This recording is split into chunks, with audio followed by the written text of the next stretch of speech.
La dernière chose qu'il nous reste à voir sur la pression, c'est le lien entre la théorie particulière et la pression, ou du moins comment expliquer ce qui se passe au niveau des particules là, quand on applique de la pression et en utilisant bien sûr la théorie particulière. Donc je vous rappelle, la théorie particulière, on en a parlé au début de l'année.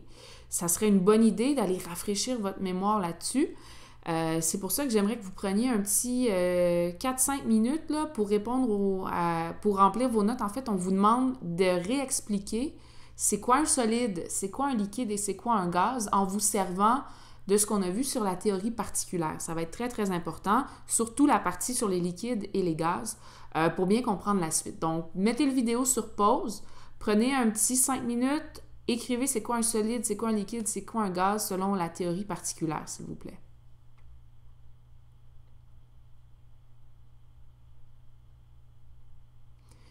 Donc, vous êtes retourné voir dans vos notes, vous vous souvenez donc que la théorie particulière, c'est en fait une théorie qui nous permet d'expliquer le comportement de la matière en se servant du fait en représentant en fait la matière sous la forme de petites boules qu'on appelle des particules. Vous vous souvenez que selon que votre matière soit solide, liquide ou que ce soit un gaz, les particules ne sont pas agencées de la même façon et vos particules ne bougent pas non plus de la même façon et n'ont pas la même énergie. Nous, ce qui va nous intéresser pour la suite, c'est surtout les particules liquides et gazeuses. Parce que le chapitre 2, c'est le chapitre sur les fluides. Et comme on a vu dans la vidéo d'introduction, les fluides, en gros, ce sont des liquides et des gaz.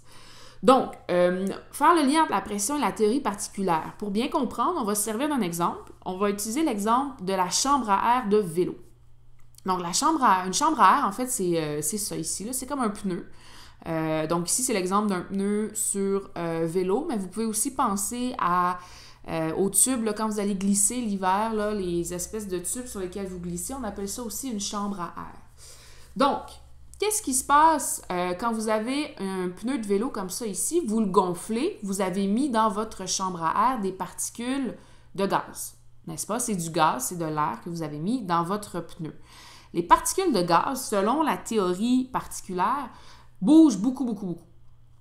Ils sont constamment en mouvement, les particules de gaz, et elles ont beaucoup d'énergie aussi, les particules de gaz. Ça, c'est ce qu'on a vu grâce à la théorie particulière. Donc, vous voyez ici sur le dessin, chaque petite boule bleue correspond à une particule de gaz.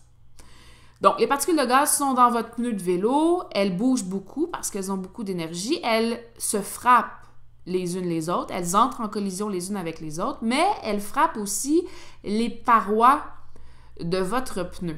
C'est ce qui est démontré ici, là. Donc, ça ici, c'est une particule de gaz. La flèche bleue montre qu'elle va entrer en collision avec le pneu.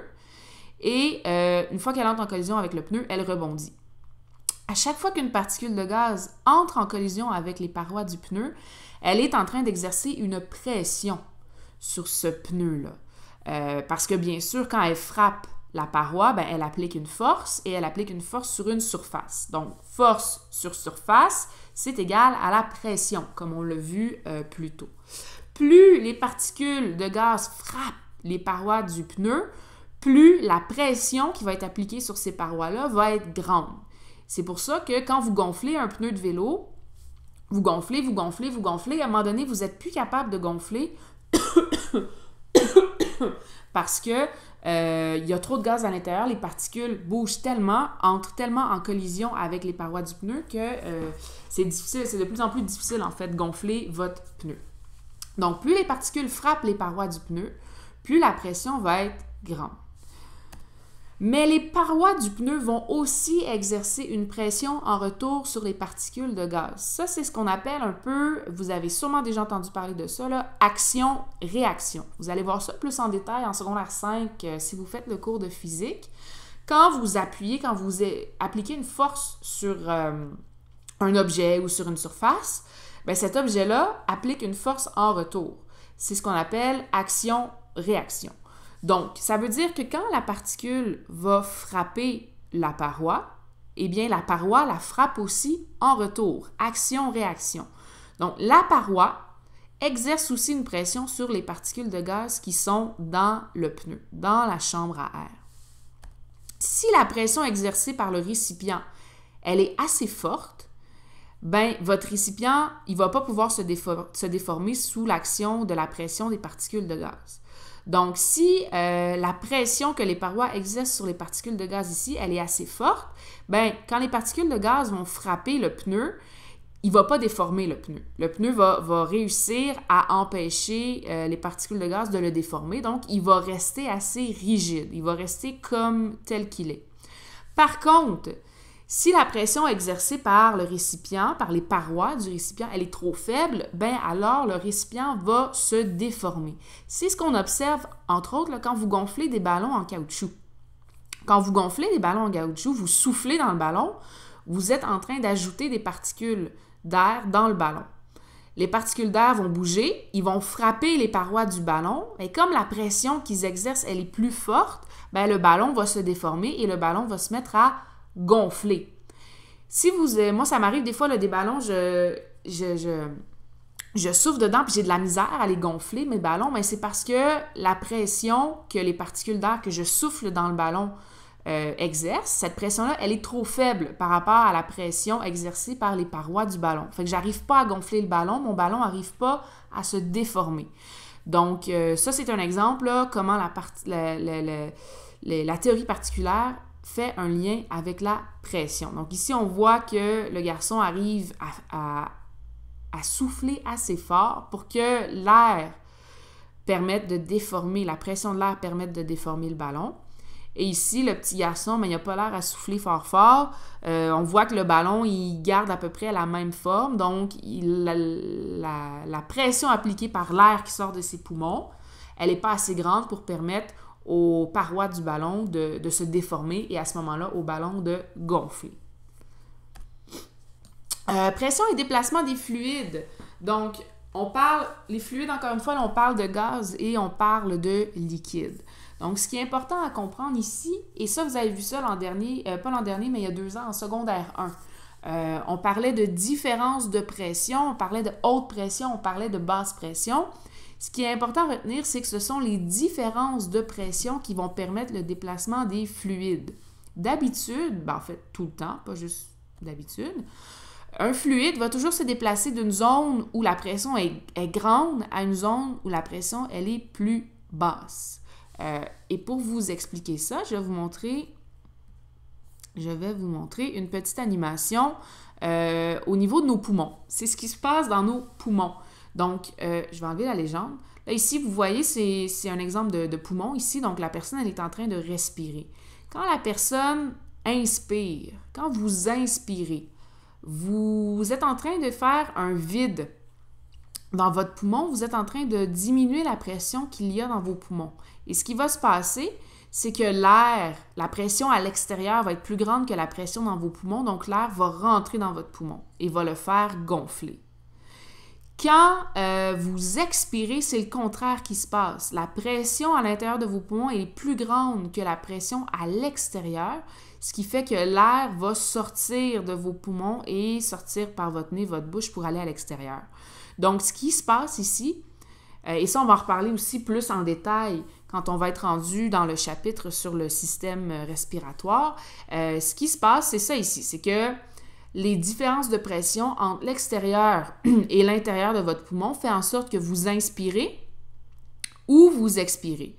Et ça, c'est possible grâce au diaphragme, mais ça, comme je vous dis, on va s'en reparler lorsqu'on sera rendu dans le système respiratoire. Donc, c'est juste un exemple qui vous démontre, en fait, là, comment les différences de pression peuvent faire circuler de l'air ou peuvent faire circuler des liquides. Je ne sais pas si vous prenez le métro aussi, quand vous venez à l'école, quand vous venez à Villa, mais souvent, quand vous sortez du métro, vous ouvrez la porte, puis là, il y a du vent qui rentre, vous vous faites décoiffer. Ça, c'est parce qu'il y a eu un déplacement d'air. Vous avez vu ça en secondaire 1, hein? Le vent, c'est tout simplement de l'air qui se déplace. Et pourquoi vous avez du vent qui vous vient dans la face quand vous ouvrez la porte pour sortir du métro? À Villa Maria, par exemple, pour sortir dehors, ben, c'est parce que la pression dans le métro est plus faible que la pression à l'extérieur du métro, que la pression de dehors. Et ça fait en sorte que quand vous ouvrez la porte, l'air va se déplacer de l'extérieur vers l'intérieur et c'est ce qui crée le vent. C'est ce qui vous c'est ce qui fait en sorte là, que le vent va vous dépeigner et tout.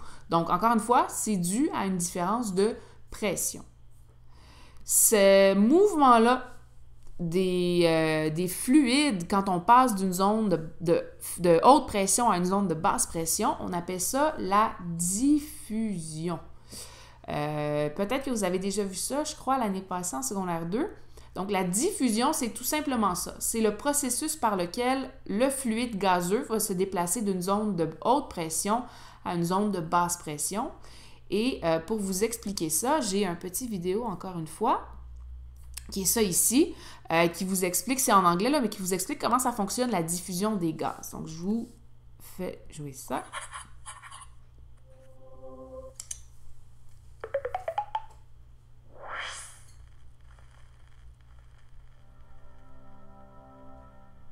In this lesson, we are going to learn about diffusion of gases.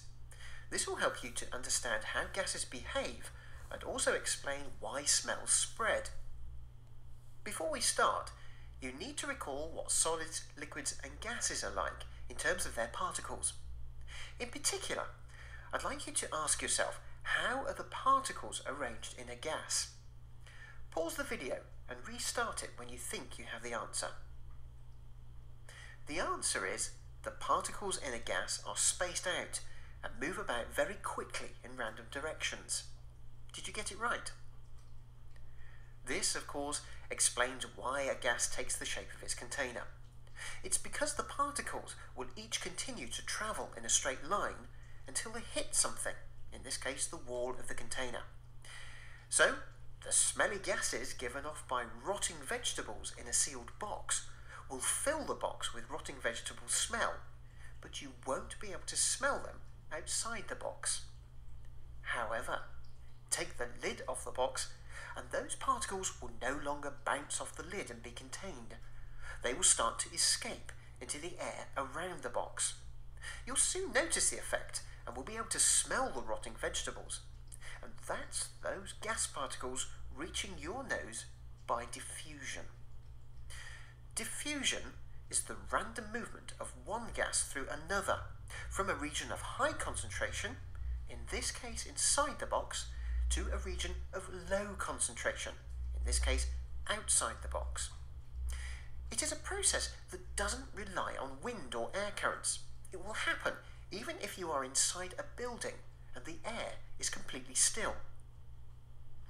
Now, there are many examples of diffusion, but smell is probably the most obvious one. These could be food smells, body smells from other people, the scent that a plant gives off to attract pollinating insects.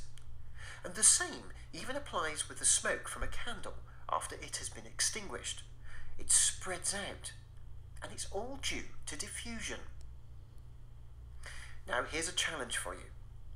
If someone walks into a room with some fresh flowers, why does it take a while for the smell of the flowers to fill the room? Why can't you smell them straight away? Pause the video, have a think, and restart it when you think you have the answer. Well, just as the gas particles can hit the walls of a container and rebound, the particles can also hit each other. It doesn't matter if there is only a single gas or a mixture of gases. These collisions between particles are always taking place.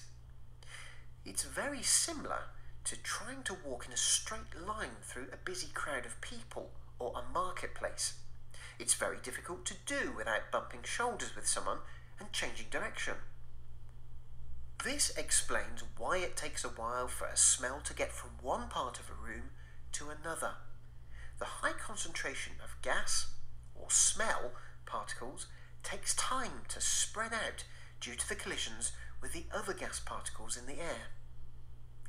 And that is diffusion.